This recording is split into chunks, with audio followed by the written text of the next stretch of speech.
अस्सलाम वालेकुम नाज़रीन, हाईटेक न्यूज़ के नेशनल और इंटरनेशनल खबरों में आपका खैर मकदम है। मैं हूं नेहा खान। नजर डालते हैं आज की अहम खबरों पर। नॉर्वे के वफ्द ने भारत के रिन्यूएबल एनर्जी सेक्टर में वसी मौक़ों का इजहार किया है। हिंदुस्तान में नॉर्वे के सफ़ीर के मुताबिक नॉर्वे ने हाइड्रो पावर और एनर्जी के शोबे में अपने तजुर्बे की बुनियाद पर मजबूत मुकाम हासिल किया। वफ्द के दिल्ली, गुजरात, कर्नाटक और आंध्र प्रदेश के दौरों से दोनों मुल्कों के दरमियान क्लीन एनर्जी में ताउन मज़ीद मजबूत होने की तवक्को। हालांकि ऑफिशियल्स का कहना है कि इंडिया में रिन्यूएबल एनर्जी की तरक्की के लिए एनर्जी स्टोरेज और ग्रिड ट्रांसमिशन अब भी सबसे बड़े चैलेंजेस हैं। The enormous growth in solar you have here. Very, very important for the global climate, very important for India, which has strong economic growth and uses more energy. But also for the rest of us, if India is able to build a manufacturing capacity on everything from from rare earth minerals to wafers and solar cells, it could be an exporter also to European countries like Norway. Well, it's a very big opportunity, both for cutting climate emissions, but also for making new business possibilities. Companies and people will have to build a completely new system, larger grid, more generation of electricity.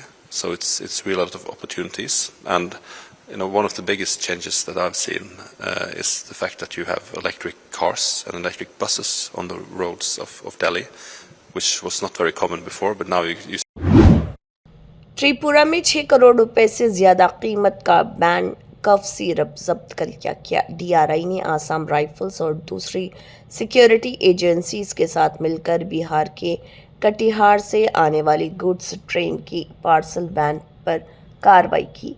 मामले में 34 साला सुब्रता देव को गिरफ्तार कर लिया गया, जो खोवाई जिले की एक प्राइवेट कंपनी का मैनेजर बताया जा रहा।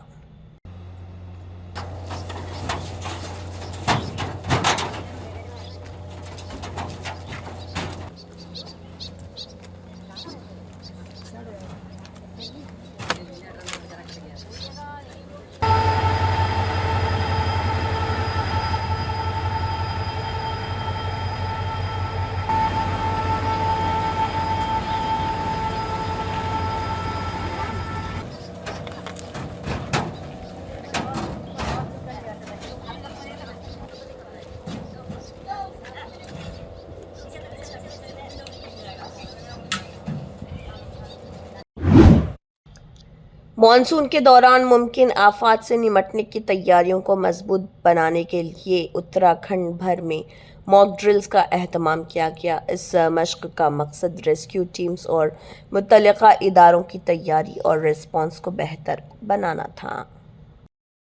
आता है, कहीं जल भराव होता है, तो इन सब स्थितियों से, परिस्थितियों से सभी को सुरक्षित रखना है, सभी तैयारियां करनी है। उसको लेकर आज राज्य के सभी 13 जनपदों में 66 स्थानों पर आज मॉक ड्रिल हुई है और ये हमारी तैयारियों की भी समीक्षा है।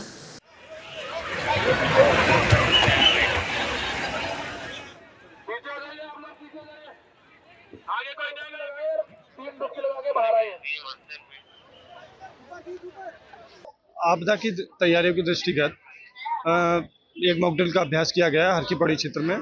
घटना ये थी कि नदी का जल स्तर अचानक में बढ़ जाने के कारण यहाँ पर जो श्रद्धालु नहा रहे थे और पूजा पाठ कर रहे थे, तो उनमें अचानक में भगदड़ मच गई, जिसमें इस भगदड़ में कुछ लोग नदी में बह गए।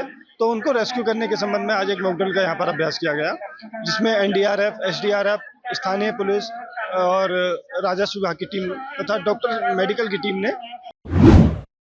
उत्तर प्रदेश के एटा जिले के बगवाला इलाके में केलार माऊ गांव के करीब बस और कंटेनर ट्रक के दरमियान शदीद तसादुम पेश आया, जिसमें 5 अफराद हलाक और कई जख्मी हो गए। जख्मियों को इलाज के लिए करीबी हॉस्पिटल मुंतकिल कर दिया गया, जबकि पुलिस मामले की तहकीकात कर रही।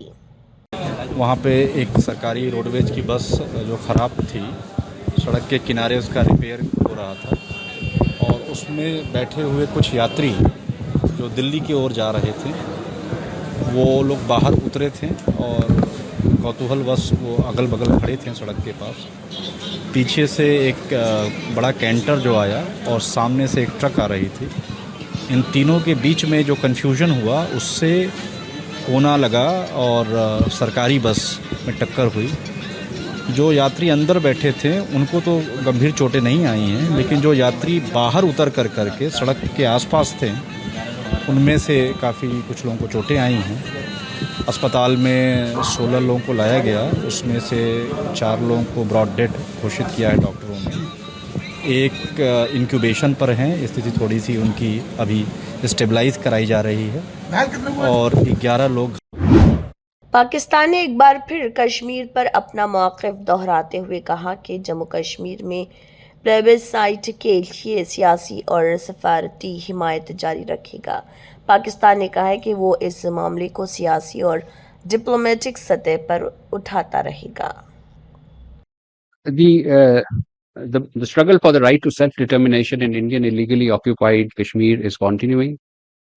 However swift, however strong draconian measures that India takes with respect to empowering their close to 1 million military and other law enforcement agencies, other paramilitary and police forces present in Indian illegally occupied Kashmir, the fact remains that they have not been able to suppress the struggle to the right to self-determination in Indian illegally occupied Kashmir. So this will continue, and Pakistan will provide all its moral, political, diplomatic support to ensure that that the Kashmiris attain their right to self-determination in accordance with the UN Security Council resolutions through a free and impartial plebiscite. Uttar Pradesh के वज़ीर आला योगी आदित्यनाथ ने लखनऊ में दिव्यांग अफराद की फलाह व बहबूद से मुतल्लिक़ स्कीम्स और जारी इक़दामात पर प्रेजेंटेशन का जायज़ा लिया। इस मौके पर मुख्तलिफ़ वेलफेयर प्रोजेक्ट्स की पेशरफ्त पर भी गौर किया गया। उत्तर प्रदेश के गोंडा में एक 17 साला लड़की पुरअसरार हालत में मुर्दा पाई गई। ख़ानदान का दावा है कि उसके सोने के झुमके और नोज़ पिन गायब थे और उन्हें शक है कि लड़की का कत्ल किया गया है। पुलिस ने इस मामले में एक केस दर्ज कर लिया है और तहकीकात शुरू कर दी। पेट में पड़ी हुई थी, उसके गले पर निशान था, कान वान में जो पहन रखी थी उसका खून निकाल लिया था। क्या पहन के रखी थी? क्या सोना का पहन रखी थी, कान वान में, नाक वाक में। उम्र क्या रही? उम्र 17 साल थी। तो क्या लगता है आपको, क्या हुआ? थाना कोतवाली नगर के चौकी क्षेत्र SCPM के ग्राम माधवपुर चकत्ता में एक युवती का शव संदिग्ध परिस्थितियों में मिला है। उक्त सूचना पर थाना कोतवाली नगर पुलिस तत्काल मौके पर पहुंची तथा उच्चाधिकारियों व फॉरेंसिक टीम द्वारा घटनास्थल का मौका मुआयना किया गया है। उक्त युवती के शव को कब्जे में लेकर डॉक्टर के पैनल द्वारा वीडियोग्राफी कराते हुए पंचायतनामा व पोस्टमार्टम की कार्रवाई कराई जा रही है तथा प्रकरण में अग्रिम विधि कार्रवाई। जम्मू कश्मीर में अमरनाथ यात्रा के दौरान यात्रियों की हिफाजत और इमरजेंसी रेस्क्यू के लिए CRPF की माउंटेन रेस्क्यू टीम को बालटाल बेस कैंप पर तैनात कर दिया गया है। टीम पूरी यात्रा के दौरान रेस्क्यू और इमदादी कार्रवाइयों के लिए हर वक्त तैयार रहेगी। जी 2026 का अमरनाथ यात्रा में जैसे कि रोड पे कहीं आपदा हो जाती है, जैसे ज्यादातर देखा जाता है कि ऑक्सीजन की कमी होती है, ऑक्सीजन की कमी पहाड़ियों पर देखा जाता है। तो जैसे यात्रियों को ऑक्सीजन कमी पड़ता है तो हम ऑक्सीजन उनको देते हैं और उनको फर्दर ट्रीटमेंट के लिए नीचे बालटाल की बेस कैंप में हॉस्पिटल में पहुंचा देते हैं। शिवसेना UBT के MP संजय रावत ने राम मंदिर डोनेशन थेफ्ट रो पर बीजेपी को निशाना बनाते हुए कहा कि अयोध्या अब बीजेपी रन अंडरवर्ल्ड बन चुका है और राम मंदिर में डाका डाला गया है। फिलहाल बीजेपी की तरफ से इस बयान पर कोई रस्मी रद्देअमल सामने नहीं आया। अब सुप्रीम कोर्ट के निगरानी में जांच होगी तो सुप्रीम कोर्ट निष्पक्ष है क्या? सुप्रीम कोर्ट भी उनके नीचे काम कर रहा है ना। मैं तो कहूंगा मुंबई हाई कोर्ट के जो जज है माधव जामदार, उनके निगरानी में जांच होनी चाहिए। बहुत कम लोग बचे हैं देश के न्याय व्यवस्था में, हाँ, जो चाहते हैं कि ये सब साफ हो जाए। जिस तरह से अयोध्या जो है एक तीर्थ क्षेत्र रहा, राम की अयोध्या रही, उसका अब अंडरवर्ल्ड बन गया है। जो मुंबई में अंडरवर्ल्ड है ना, गुंडों का, और अंडरवर्ल्ड चलाने वाले बीजेपी के लोग। सबसे पहले डाका डाला है राम मंदिर पे। अब कोई एक मुसलमान पैदा करेंगे पाकिस्तान से और बोलेंगे उनका हाथ था उसमें, वो बम डालने को आएगा, उसके बाद RDX है, टेरर अटैक करेगा। लूटा किसने है? ये बीजेपी के महमूद गजनवी ने। अंडरवर्ल्ड चला रहे लोग। मुझे तो आश्चर्य होता है कि ब्रजभूषण शरण सिंह जैसे जो नेता है, जो कभी किसी को डरते नहीं, वो नेताजी ने भी कहा कि मुझे डर लगता है नाम लेने में। वो जो अपने आप को भगवान मानने वाले बागेश्वर बाबा बोलते हैं, मुझे भी डर लगता है, मेरी हत्या हो जाएगी अगर मैंने नाम लिया तो। ये किसका डर है? ये कौन सा अंडरवर्ल्ड अयोध्या में काम कर रहा है? बताइए। ये बताना चाहिए, लोगों को समझना चाहिए। लोगों की जान चली गई है मंदिर बनाने में, लोग जेल में गए हैं। पूरी सरयू नदी लोगों के खून से, कर सेवकों के खून से लाल हो गई थी। हम लोग थे वहां उस वक्त, हमने देखा है, हम वहां मौजूद थे उस वक्त। और ये लोग अयोध्या को लूट रहे हैं, अंडरवर्ल्ड बना लिया अयोध्या का। राम के नाम पर पूरी लूट ही लूट चल रही है। चले जाएंगे। मरकजी वजीर गिरिराज सिंह ने तिरुमला टेम्पल का दौरा किया और मंदिर में इबादत अदा की और दुआ की। इस मौके पर मंदिर इंतजामिया ने उनकी आमद पर उनका इस्तकबाल किया।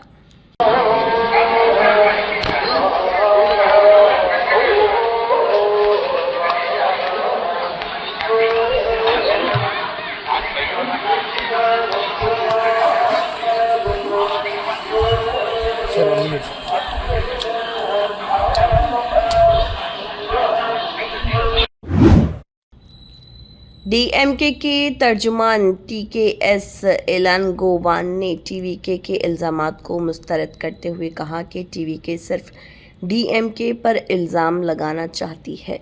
उन्होंने कहा है कि उनकी पार्टी को TVK के किसी MLA की हॉर्स ट्रेडिंग से कोई फ़ायदा नहीं। The first funniest thing these people want to do is they confirm that they are in horse trading. TVK confirms that they are in horse trading by falsely accusing DMK. They want to say that DMK is also in horse trading, that's all. But they are in horse trading. But how can DMK get one MLA? For what purpose? What is the purpose of DMK having one more MLA? Are we going to form the government? You need MLAs because you are in government and you don't have the requisite number. You are involved in horse trading. Why DMK should involve in horse trading? What is the purpose? We have never done that. Even earlier, when we had lesser number of MLAs, we formed the government and the government was for 5 years. Even at that time, we did not involve in horse trading. We had never involved in horse trading. Vaiko quotes one case. In that case, that MLA wanted to quit MDMK because of Vaiko. He came back to DMK, that's all. Many of the leaders who had gone with Vaiko had come back to DMK. That is a different case. That is not horse trading. But here, they require the number. They don't have the number. They have got only 107 MLAs. They might have won in 108 seats. But one person had won in 2 seats. So they had only 107 MLAs. So they need MLAs, they are involved in horse trading. But what is the purpose of DMK involving in horse trading in one constituency, taking one MLA? What is the purpose? Why should we spend so much? They say that 35 crores. Why should we spend on one MLA and what it is going to do to DMK? I don't know. And that MLA, we don't know whether he knows politics or not. Funny people. They want to accuse DMK because what they are doing, if we point out their mistakes, their horse trading activities, they also want to show that DMK is also involved. So they are doing all this is a drama played by TVK. Madhya Pradesh के डिंडोरी में मुसलसल तेज बारिश के बाद नर्मदा दरिया का पानी की सतह बढ़ गया। इंतजामिया सूरत हाल पर नज़र रखे हुए हैं और एहतियाती तदाबीर इख्तियार की जा रही है। बॉलीवुड के मशहूर अदाकार आमिर खान ने 5 जुलाई को अपनी शादी की तस्दीक कर दी है। उन्होंने बताया कि शादी की तकरीब घर पर सिर्फ सादा तरीक़े से करीबी ख़ानदान के दरमियान और दोस्तों की मौजूदगी में होगी और ये तकरीब बहुत ही सादगी से मुनक़िद होगी। हाँ, मेरी शादी हो रही है 5 जुलाई को और बहुत ही छोटी शादी है, घर पे ही कर रहे हैं दोनों। Raju thank you, all the very best. हम जो कंटिन्यू थोड़ा कर दीजिए। कम राजू, आ जाओ नहीं तो सेंटर में आना। मैं क्या अरे सर हाँ, तो 5 को बहुत ही ख़ास दिन है हमारे लिए और बस दोनों फैमिलीज़ हैं, कुछ ख़ास दोस्त हैं, छोटा सा घर पे ही कर रहे हैं हम लोग और सबकी दुआएं चाहेंगे हम सबकी, सब लोग आप लोग हम ब्लेसिंग्स दें, प्रार्थना करें कि हम खुश रहें और अच्छा सफ़र रहे हमारा। करीबी दोस्तों को बुला रहे हैं आप? जी, बहुत मतलब पुराने बचपन के दोस्त सब। बहुत ही छोटा अफेयर है, घरेलू, घर पे ही है। मरकजी वजीर चिराग पासवान ने तेजस्वी यादव के बयान पर कहा कि इस वक्त वजीर आजम के ओहदे के लिए कोई वैकेंसी नहीं। राम मंदिर डोनेशन थेफ्ट रो पर भी बात करते हुए चिराग पासवान ने कहा कि करप्शन ने आवाम के भरोसे को नुकसान पहुंचाया है और हुकूमत तमाम जिम्मेदारों के खिलाफ सख्त कार्रवाई के लिए पुरअज़्म है। इस बात को कोई अस्वीकार्य नहीं कर रहा कि वहाँ पे कुछ तो गलत हुआ है। जिस तरीके से करोड़ों लोगों की आस्था के साथ कुछ भ्रष्टाचारियों ने खिलवाड़ करने का काम किया है, इस बात को कतई कोई नहीं नकार रहा। केंद्र सरकार हो, राज्य सरकार हो, प्रधानमंत्री जी हो, उत्तर प्रदेश के मुख्यमंत्री हो, हर संभव प्रयास कर रहे हैं कि कोई भी दोषी इसमें बख्शा नहीं जाएगा। हम सब जो प्रभु श्री राम में आस्था रखते हैं, उन सब की आस्था के साथ जिसने भी खिलवाड़ करने का काम किया है उसको कड़ी से कड़ी सजा मिलेगी और उसके लिए हम सब प्रतिबद्ध हैं। पर जो लोग इसमें राजनीति का अवसर ढूंढ रहे हैं, उनकी सोच पे मुझे ताज्जुब होता है कि उन्हें ऐसे विषय में भी, भाई भ्रष्टाचार को कौन स्वीकार कर रहा है? कतई स्वीकार नहीं किया जाएगा। प्रधानमंत्री जी ने स्पष्ट तौर पे कहा है कि ना खाऊंगा ना खाने दूंगा और उसी दिशा में काम चल रहा है, उसी दिशा में जांच चल रही है। एक किसी को बता दीजिए कि हम लोग लीपापोती करने का प्रयास कर रहे हैं या किसी को बचाने का प्रयास सरकार के द्वारा किया जा रहा है। चुन चुनकर जो भी दोषी हैं उनके ऊपर कार्रवाई होगी, बट जो लोग इसमें राजनीति का अवसर देख रहे हैं ये गलत सोच है। अमरनाथ यात्रा का दूसरा जत्था श्रीनगर के पठान चौक बेस कैंप से सख्त सिक्योरिटी के दरमियान बाल्टल के लिए रवाना हो गया है। इस दौरान यात्रियों की हिफाजत के लिए सिक्योरिटी के सख्त और ख़ास इंतजाम किए गए हैं।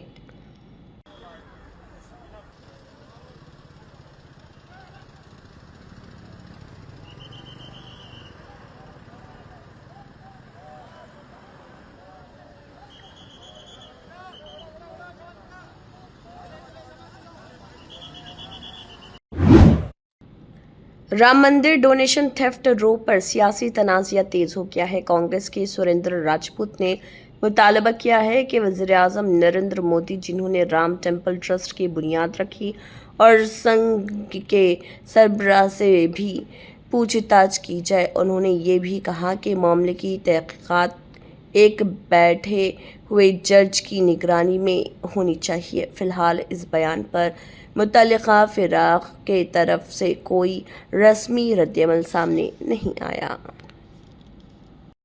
छोटी छोटी मछलियों को चारा बना करके बड़े बड़े मगरमच्छों और मछलियों को बचाया जा रहा है। बहुत स्पष्ट है, जब ये ट्रस्ट श्री नरेंद्र मोदी जी ने व्यक्तिगत इंटरेस्ट लेकर के सरकार के 1 रुपए से बनाया है, तो ट्रस्ट की लूट की जिम्मेवारी भी उन्हीं की है। जब उन्होंने प्राण प्रतिष्ठा की तो लूट की भी जिम्मेवारी उनकी। जब उन्होंने शिलान्यास किया तो प्राण प्रतिष्ठा की और उसके बाद फिर धर्म ध्वजा भी उन्होंने ही लहराई।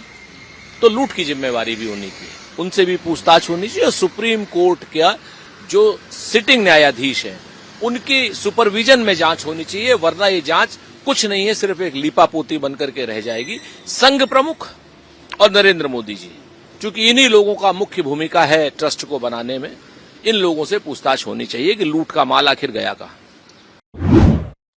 इसी के साथ हाईटेक न्यूज के नेशनल और इंटरनेशनल खबरें इख्तिताम को पहुंचते हैं। अल्लाह हाफिज।